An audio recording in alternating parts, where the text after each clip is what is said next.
Vadodara Shitoryu karate do association of India તથા Shotokan international karate do organization દ્વારા શહેરના Sama indoor sports complex ખાતે 2 દિવસીય ઓલ ઇન્ડિયા નેશનલ ચેમ્પિયનશિપ 2023નું આયોજન કરાયું હતું, જેમાં દેશભરમાંથી 800 જેટલા ખેલાડીઓએ ભાગ લીધો હતો, જેમાં યુવતીઓની સંખ્યા વધુ રહી હતી, જે દર્શાવે છે કે હવે આ સાચા અર્થમાં સ્ત્રી શક્તિ દરેક ક્ષેત્રે આગળ વધી રહી છે।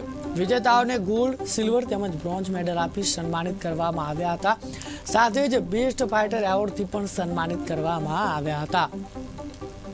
ત્યારે જે સમા ઇન્ડોર સ્પોર્ટ્સ કોમ્પ્લેક્સ ખાતે તારીખ 30 અને 31 તારીખના રોજ એક શિતોર્યુ શોટોકાન નેશનલ કરાટે ચેમ્પિયનશિપનું આયોજન કરવામાં આવ્યું।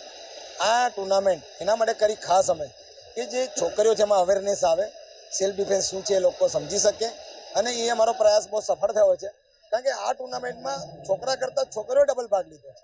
એટલે હું માનું છું ત્યાં સુધી જે અમારો એમ હતો કે ભાઈ છોકરીઓને સેલ્ફ ડિફેન્સ શીખવાડી અમે, એ સફળ થયો છે એના માટે, અને હું એના માટે આભાર માનું છું કે આ સ્પોર્ટ્સ કોમ્પ્લેક્સ જે ડાયરેક્ટર છે એ લોકોએ સ્પોર્ટ્સ કોમ્પ્લેક્સ આપ્યું અમને, અને સમગ્ર વાલી એ લોકોએ બાળકોને ઉત્સાહભેર ભાગ લીધો એના માટે એ લોકોનો બી આભાર। અને જે મીડિયા છે, ખરેખર જો મીડિયા જમાનામાં ના હોય સાહેબ તો કોઈ પ્રસિદ્ધિ નથી મળી શકતી, એક નેચરલી વસ્તુ છે। તો થેન્ક યુ વેરી મચ। આજરોજ શિતોર્યુ કરાટે ડો ફેડરેશન અને શોટોકાન કરાટે ડો ફેડરેશન ઇન્ડિયા દ્વારા આયોજિત ઓલ ઇન્ડિયા ઓપન કરાટે ચેમ્પિયનશિપનું આયોજન 2 દિવસ કરવામાં આવ્યું હતું સમા સ્પોર્ટ્સ સ્ટેડિયમ ખાતે। ગુજરાત રાજ્યના 18 જિલ્લાઓમાંથી તેમજ સમગ્ર ભારતમાંથી 4 રાજ્યોમાંથી કુલ 800 સ્પર્ધકોએ ભાગ લીધો હતો, અને આ સ્પર્ધામાં જે ફર્સ્ટ, સેકન્ડ, થર્ડ આવ્યા છે તો અને 150 ગ્રામનું આવી રીતે ફર્સ્ટ ટાઈમ અમે એટલું સારી રીતે મેડલ્સ આપ્યા છે।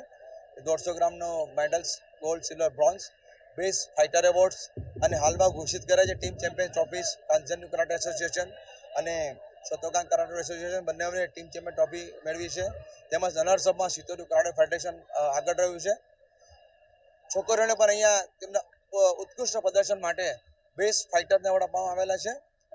વડોદરાની ધરતી પર જે અત્યારે કરાટેની સ્પર્ધાઓ થાય છે એ વિશ્વ પલક પર આજે ખૂબ જ સારી રીતે નામ કરી રહ્યું છે। ખેલ મહાકુંભ હોય, સ્કૂલ ગેમ હોય, દરેક પ્રકારની મોટી રમતો કરાટેને ખાસ કરીને કરાટે સમા ઇન્ડોર સ્પોર્ટ્સ સ્ટેડિયમ વડોદરા ખાતે યોજવામાં આવેલ છે। અત્યારે જે સમા ઇન્ડોર સ્પોર્ટ્સ કોમ્પ્લેક્સ ખાતે તારીખ 30 અને 31 તારીખના રોજ એક શિતોર્યુ શોટોકાન નેશનલ કરાટે